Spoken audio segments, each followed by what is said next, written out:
let's make Excel do some work. Excel loves numbers. Excel knows a whole lot of formulas, a whole lot of functions, and is going to do the calculations for us.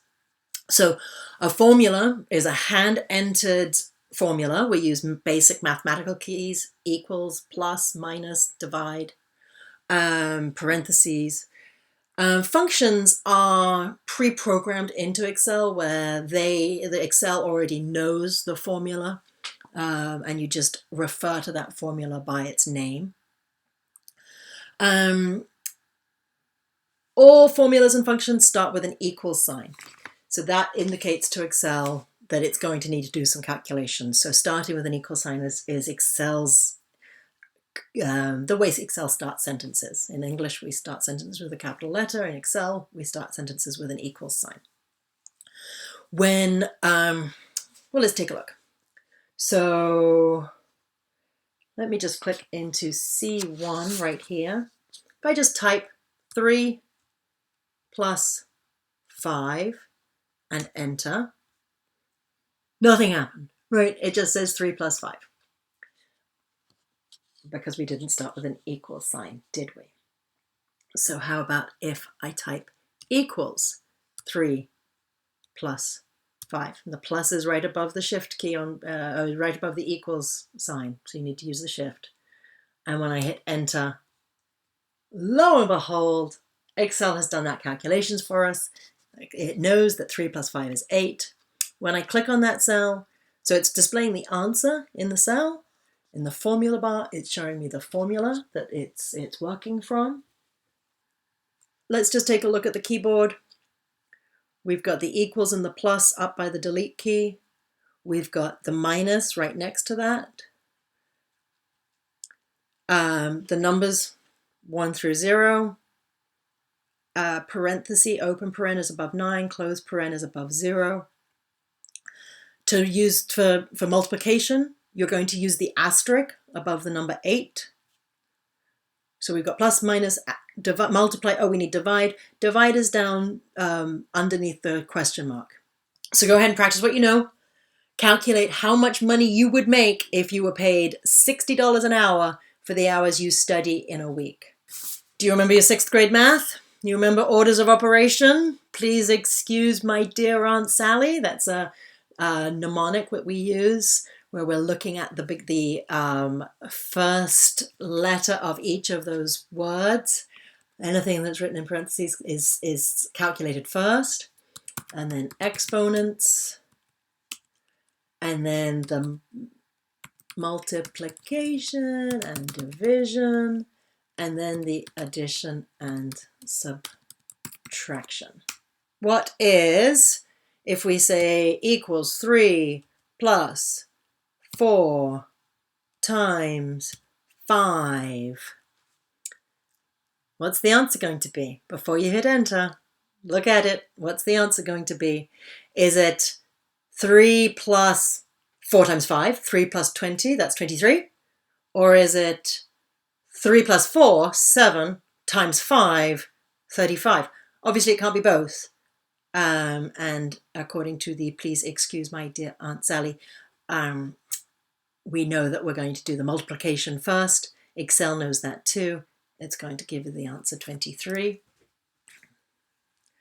How would you make it so that it gave you the answer 35? How would you change that formula so that 35 was the right answer?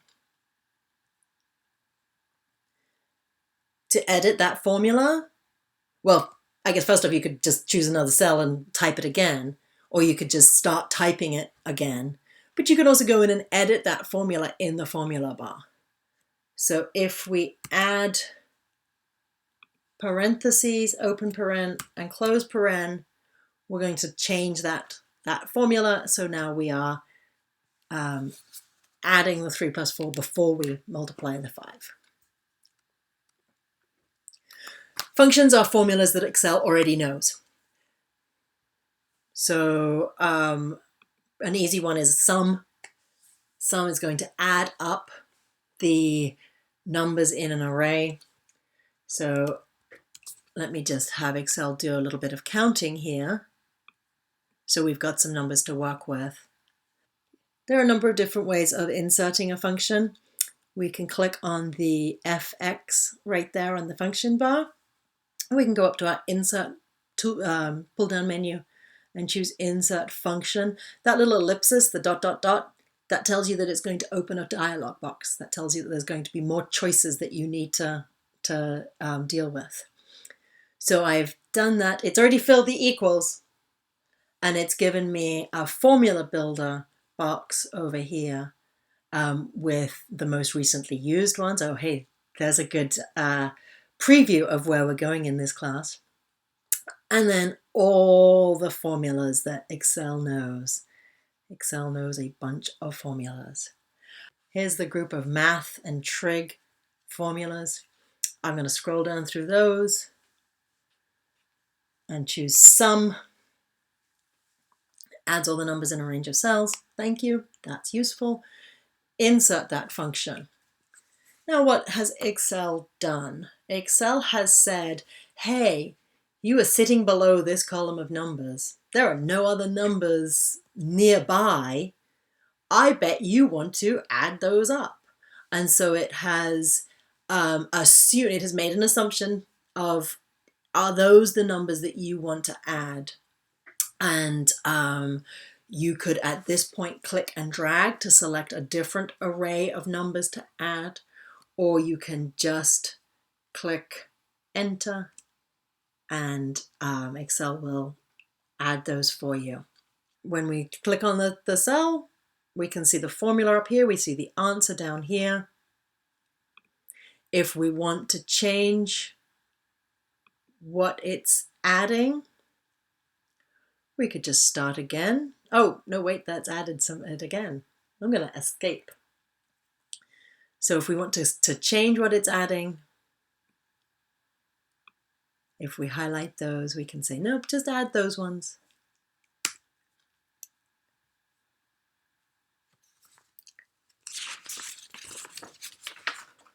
I just want to pull your attention to the status bar. When I click and drag over a group of cells down on the status bar, it is automatically telling me the average of those numbers, adding them all up and dividing by how many there are, the count, how many there are, and the sum. So that's an easy way to quickly look at the average, the count, and the sum.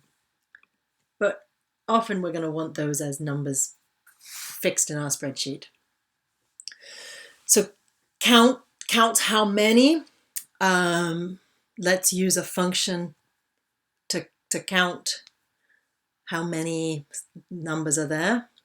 I'm going to insert a function, and I'm going to come over here and I'm going to pretend it's not one of my recent ones and search for count.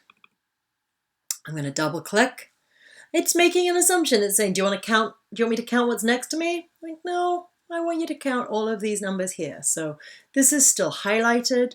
So if I just click and drag, it's going to replace that. And so I'm counting and I hit enter to accept that. And it's now told me that there are 14 entries there. There are 14 cells with data in them.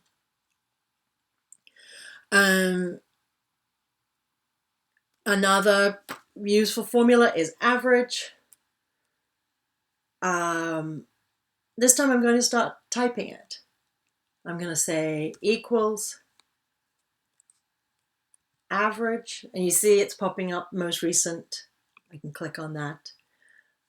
And so it's saying equals average, the function, and then open paren and close paren, and it's waiting for some array of cells to be entered into between those parentheses.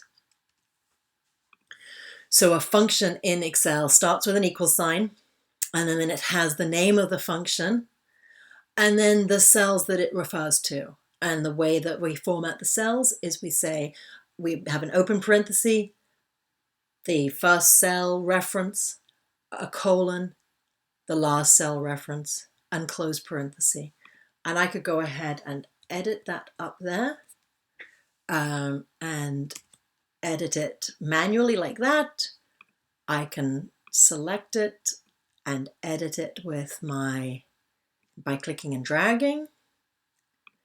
I could select it. You see how it's like blue and highlighted, and oh look, you see that? When I go right onto the edge, I get a hand. I can just pick that up. And if I go onto one of the corners are allowing me to expand the selection. So now you've got some of the basic Excel tools, and we're going to start applying those to some real data.